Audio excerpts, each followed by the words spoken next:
Sometimes it's most effective to kill the driver and that's that.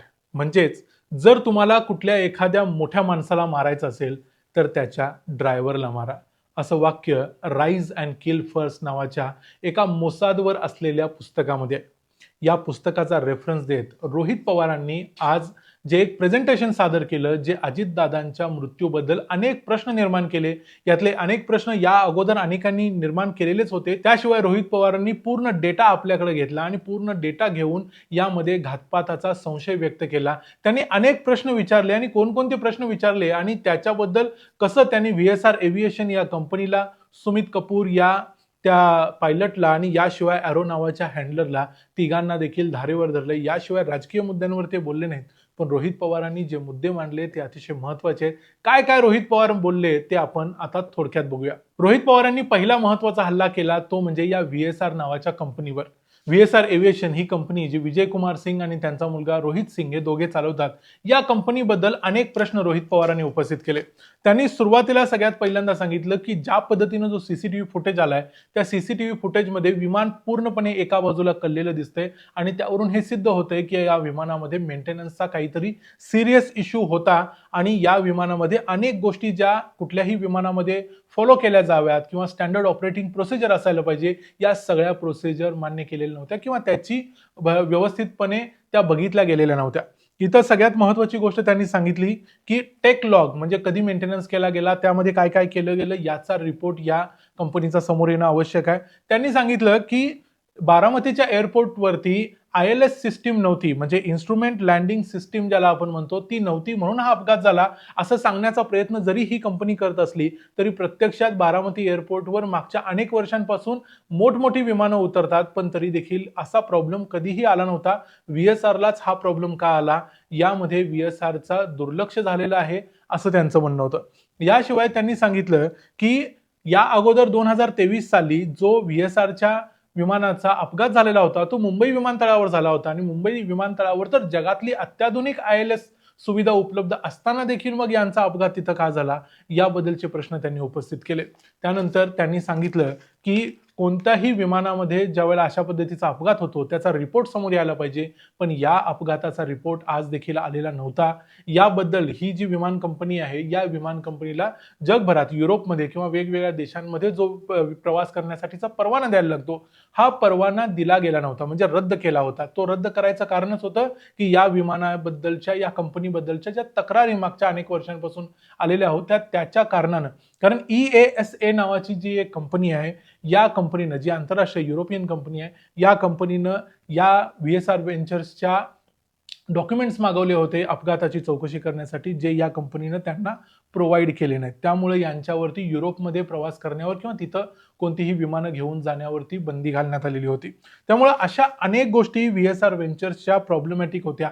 Rohit पवारांनी सांगितलं की आणखी काही गोष्टी त्यांना वेगवेगळ्या पायलट्सच्या माध्यमातून, काही तज्ज्ञांच्या माध्यमातून समजल्या होत्या. त्यामध्ये एक गोष्ट होती की कॉकपिट व्हॉइस रेकॉर्डर, म्हणजे कॉकपिटमध्ये बसलेले जे पायलट्स असतात ते काय काय बोलतात, त्यांच्यामध्ये काय संभाषण होतं, हे रेकॉर्ड करणारी जी एक सिस्टीम असते ती या विमानामध्ये बंद होती. दुसरी गोष्ट म्हणजे हे विमान जर आणखी 2 राऊंड एक्स्ट्रा लागले असते तरीही चाललं असतं, पण ते 2 एक्स्ट्रा राऊंड मारायला जो वेळ लागला असता तो वेळ वाचवण्यासाठी म्हणून पायलट्सने घाई केली आणि या घाईच्या नादात अजित पवारांचा मृत्यू झाला असा आरोप रोहित पवारांनी केला. त्यांनी म्हटलं की ही जी घाई केली ती घाई यासाठी केली गेली कारण यांना हे विमान अजित पवारांना उतरवल्यानंतर पुढं बारामतीतून पटण्याला न्यायचं होतं आणि पटण्यामध्ये कुठल्या तरी VIP त्यांना ते घेऊन कॅरी करून पुढे जाणार होते. म्हणजे त्यांचे जे पुढचं भाडं आहे ते बुडायला नको, या अशा अनप्रोफेशनली ते इथं वागले आणि त्यामुळे हा अपघात झालेला आहे.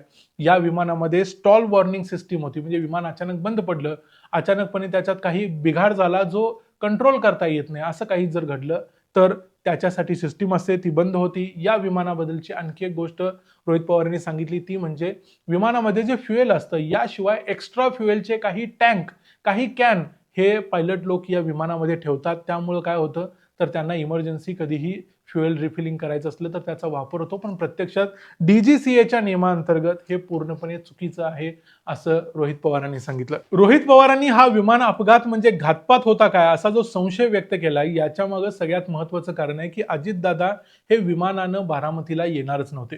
अजितदादा आदल्या दिवशी संध्याकाळीच मुंबईतून निघणार होते आणि ते बारामतीला येणार होते, जेणेकरून त्यांची पूर्ण रात्र प्रवासात जाईल किंवा रात्रीतला थोडासा भाग प्रवासात जाईल आणि नंतर ते बारामतीमध्ये येतील. पण प्रत्यक्षात या गोष्टी अचानकपणे बदलल्या. रोहित पवारांनी सांगितलं की अजितदादांनी आदल्या दिवशी 7:13 हे विमान बुक केलंय. म्हणजे संध्याकाळी 7:13 अजित पवारांनी सांगितलं की मला उद्या सकाळी विमानानं जायचं आहे. आणि हे विमानानं जाण्याचं त्यांचं कारण होतं की विदर्भातला, पूर्व विदर्भातला एक कोणीतरी नेता आहे. या नेत्यानं अजितदादांना सांगितलं की मला एक माझी महत्वाची फाईल आहे, या फाईलवर तुमची सही झालीच पाहिजे आणि ती आजच झाली पाहिजे. आणि ही फाईल अजितदादांच्या जवळ नव्हती, त्यांच्या देवगिरी या बंगल्यावर नव्हती, ती मंत्रालयामध्ये होती. मग मंत्रालयामध्ये कुणीतरी गेलं, ती फाईल घेतलं, ती फाईल घेऊन अजितदादांच्याकडे आलं. मग अजितदादांनी त्याच्यावर सही केली आणि मग ती सही केलेली फाईल परत पाठवली. आणि त्यानंतर मग अजितदादांना ऑफकोर्स एवढ्या रात्री प्रवास करणं शक्य नव्हतं, म्हणून अजितदादांनी मग विमान बुक करायचा त्या फंदात पडले. अन्यथा ते गाडीनं येणार होते आणि त्या पद्धतीचा गाडीनं येण्यासाठीचा जो ताफा आहे त्याची त्यांची तयारी अगोदरच झालेली होती, असं रोहित पवारांनी सांगितलं.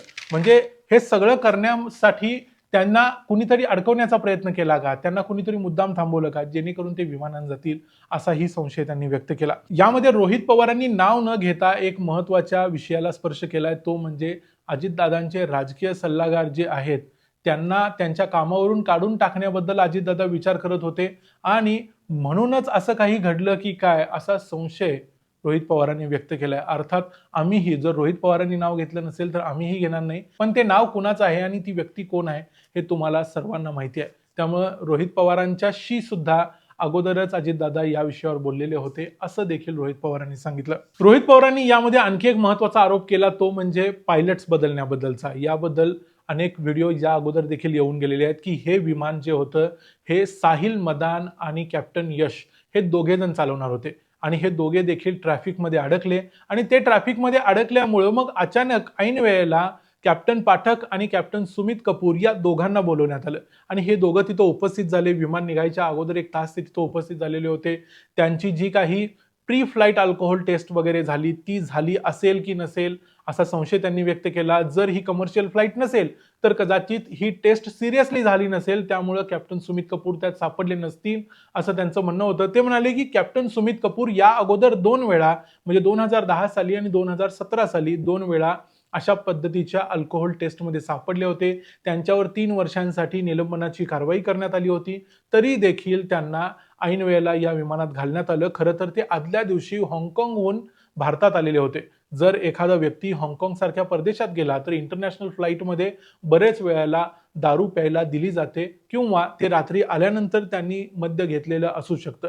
जर अशा केसमध्ये एखाद्या व्यक्तीला ऐन वेळेला तुम्ही जर ड्युटीवर पाठवत असाल तर त्यानं आदल्या दिवशी जर मद्य घेतलं असेल तर त्याची कोणतीही टेस्ट झाली की नाही झाली किंवा ती तिथल्या सिरियसली झाली नाही, कारण VSR एव्हिएशनचं थोडंसं जे वजन आहे या ठिकाणी वापरलं गेलं असावं, कारण ही एक कमर्शियल फ्लाईट नव्हती तर हे एक चार्टर्ड प्लेन होतं आणि त्यामुळं कदाचित या सगळ्या गोष्टी पाळल्या गेल्या नसाव्यात असं देखील रोहित पवारांनी सांगितलं.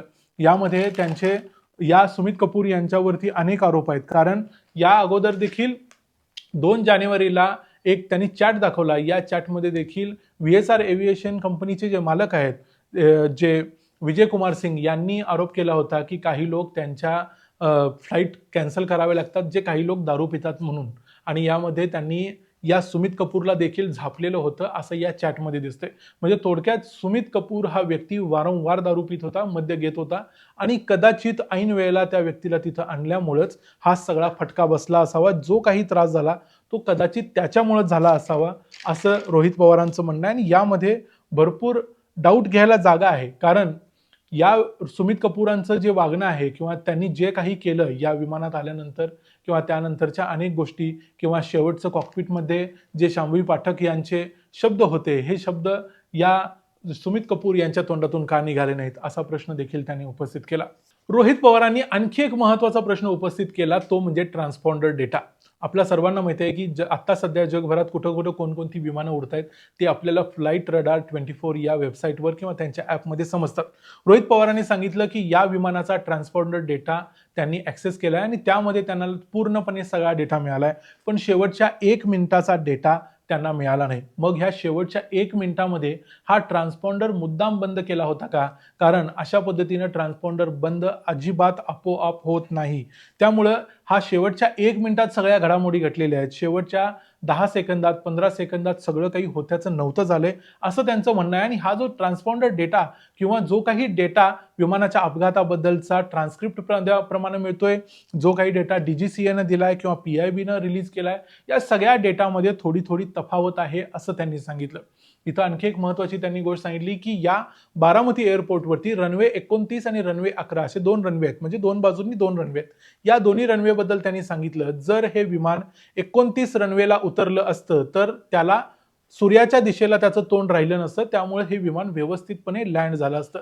पण या विमानातल्या पायलट्सनी आणि अर्थात पुन्हा एकदा इथं सुमित कपूर यांनी सुरुवातीला ATC ला संपर्क केला बारामतीच्या आणि त्यांनी सांगितलं की आम्हाला 29 नंबरवरती उतरायची परमिशन द्या. ती बारामतीमध्ये त्यांना मिळाली. पण त्यानंतर लगेचच त्यांनी 8:29 सांगितलं की आम्हाला रनवे 11 वर उतरायची परमिशन द्या. मग त्यांना ती देखील परमिशन मिळाली. लगेच 8:36 सुमित कपूरांनी परत आणखी परमिशन मागितली की आम्हाला रनवे क्रमांक 29 वर उतरायची परमिशन द्या.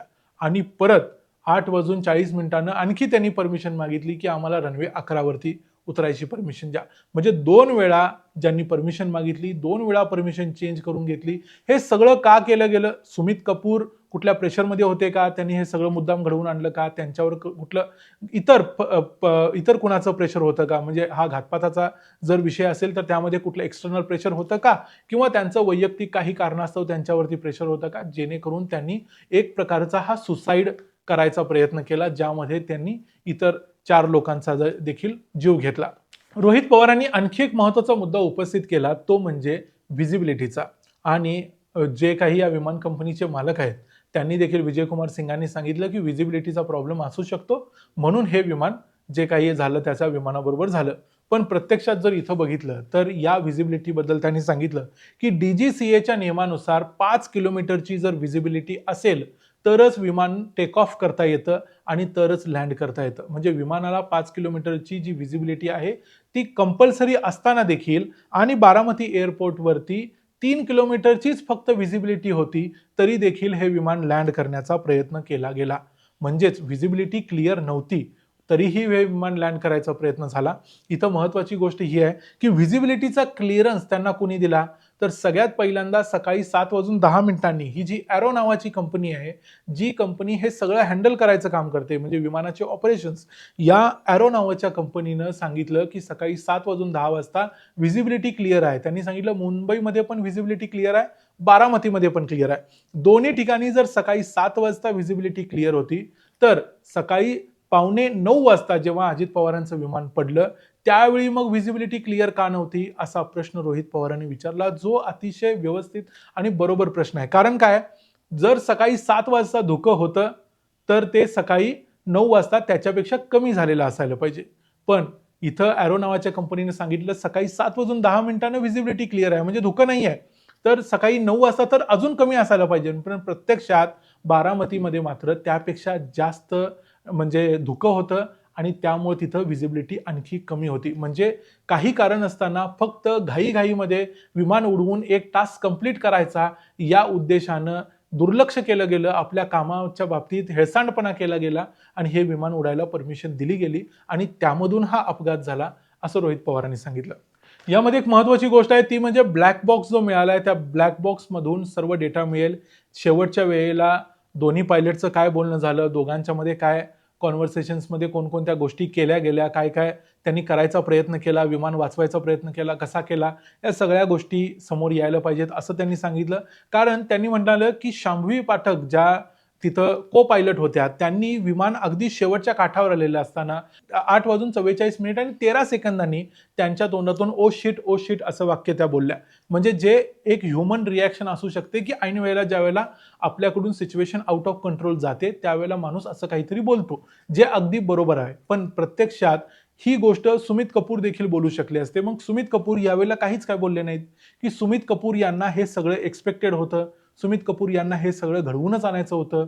ह्या सगळ्या प्रश्नांची उत्तरं देखील मिळाली पाहिजेत असं त्यांनी म्हटलं. आणि जर हे अपघात व्हायचा होता किंवा व्हिजिबिलिटीचा प्रॉब्लेम होता किंवा आणखी कोणता प्रॉब्लेम असेल तर हे विमान त्या रनवेवर उतरायच्या अगोदरच जमिनीवर आदळायला पाहिजे होतं. तसं जर झालं असतं तर कदाचित इतकी मोठी घटना झाली नसती, किंवा हे विमान दुसऱ्या बाजूला जाऊन म्हणजे रनवे सोडून दुसऱ्या ट्रॅकवरती जाऊन पडलं, असं पडायचं कारण काय? याशिवाय त्यांनी असं म्हटलं की रनवे 29 वर जर विमान उतरलं असतं आणि तिथं विमानात काहीतरी मेंटेनन्सचा प्रॉब्लेम जरी झाला असता, तर हे विमान जमिनीवर घसकटत असं गेलं असतं आणि घासत गेल्यामुळं या विमानामध्ये थोडी आग लागली असती, थोडासा छोटा मोठा अपघात झाला असता, जसा 2023 मध्ये मुंबई एअरपोर्टवरती झाला. पण तसं झाला असता तर कदाचित अजित पवार आज जिवंत असते, कदाचित ते जखमी झाले असते, पण त्यांचा मृत्यू झाला नसता, असं रोहित पवारांचं म्हणणं होतं. रोहित पवारांनी जे काही मुद्दे या संपूर्ण प्रेझेंटेशनमध्ये मांडले, ते सगळे त्यांनी पूर्ण विषयाचा अभ्यास करून त्यांनी एक अपेक्षा व्यक्त केली की या सगळ्या प्रकरणाची व्यवस्थित चौकशी झाली पाहिजे. कारण याची जर चौकशी करायची असेल, फक्त सीआयडी कडून चौकशी करून उपयोगाची नाही, असं त्यांनी सांगितलं. कारण सीआयडीला त्यांनी विचारलं की सीआयडीनं आतापर्यंत काय काय चौकशी केली. त्यावेळी सीआयडीच्या अधिकाऱ्यांनी त्यांना सांगितलं की आम्ही फक्त सीसीटीव्ही फुटेजेस घेतलेत आणि आम्ही चौकशी करतोय. म्हणजे आता या घटनेला 13 दिवस पूर्ण झालेत, तरी देखील फक्त सीसीटीव्ही फुटेज, तेही बारामती एअरपोर्टवरचे घेतले गेलेत. याच्या पलीकडे अजून सीआयडी गेली नाही. त्यामुळे त्यांनी 2 संस्थांची नावं सांगितलीत. एक NTSB म्हणजे नॅशनल ट्रान्सपोर्टेशन सेफ्टी बोर्ड, या संस्थेकडून त्याची चौकशी केली जावी, आणि दुसरी एक संस्था त्यांनी सांगितली जी फ्रान्समधली संस्था आहे आणि अशा प्रकारचे आंतरराष्ट्रीय ज्यावेळेला कोणत्याही दुर्घटना होतात त्या दुर्घटनेची चौकशी अतिशय व्यवस्थितपणे करायचं काम ही संस्था करते, ती म्हणजे BEA, bureau of enquiry and analysis for civil aviation.